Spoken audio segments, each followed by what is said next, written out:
Top of the morning to you, and welcome to our newest episode of Capital Markets Quickie from MVP Mind Value Partners. Stocks and government yields climbed last week, with the S&P 500 recording the best weekly gain since early July, and long-term government yields rose to a 4-month high. The driver behind the equity market strength was the anticipation that another stimulus package will eventually be passed despite the shaky negotiations between the Republicans and the Democrats. My name is Endrit Cela, coming at you from Frankfurt, Germany, Europe's financial hub and home to the ECB. Let's take a look at what moved the markets this week. The two forces that were in the driver's seat of the stock market last week were politics and policy. So let's start off with politics first.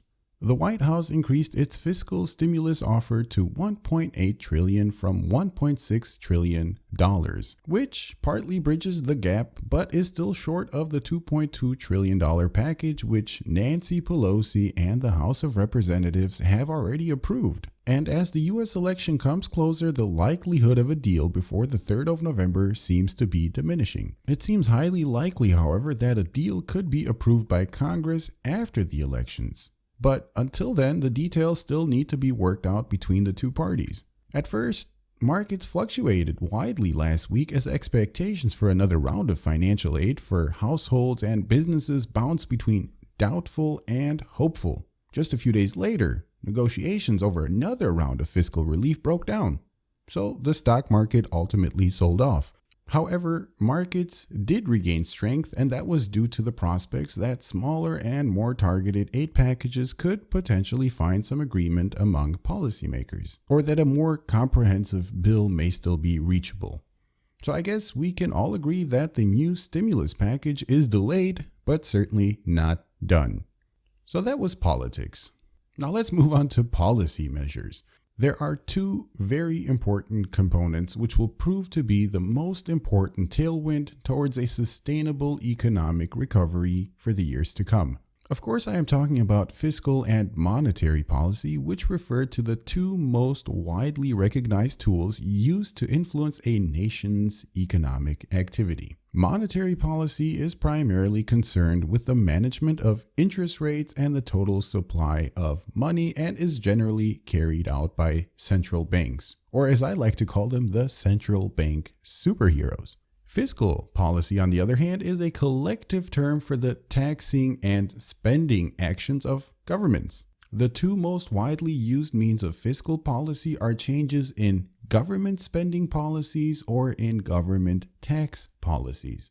So basically, all that means is how much is the government spending and how much is the government taxing in order to finance that spending. Historically speaking, expansions tend to run out of steam as monetary policy becomes more restrictive. And that would be the case if, for example, the Fed and the European Central Bank started raising interest rates in the near future. However, I doubt that the Fed and the ECB or any other central bank around the world for that matter will raise interest rates or tighten policy anytime soon. So monetary policy will continue to be one of the biggest tailwinds behind economic recovery worldwide. And on matters of fiscal policy, a Trump win, for example, would likely maintain the status quo in terms of lower taxes and deregulation as a means to support the recovery. And if Biden wins, that would likely be accompanied by higher taxes for corporation and higher income earners. But some of this drag of higher taxes in order to finance government spending could be offset by a larger infrastructure bill or fiscal package post-November 3rd elections, of course. And here are two key takeaways for investors in the weeks to come.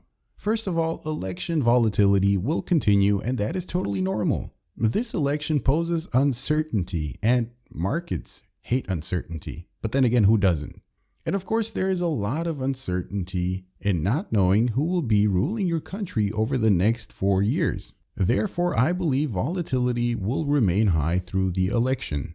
Secondly, history shows us that markets have been resilient after elections. Over the past 75 years, for example, in the month leading up to presidential elections, the stock market had an average return of 0.5% and was positive for that month and only slightly more than half the years. However, from the election through year's end, the market averaged a gain of 4.1%, and it was positive during that period in 83% of the time.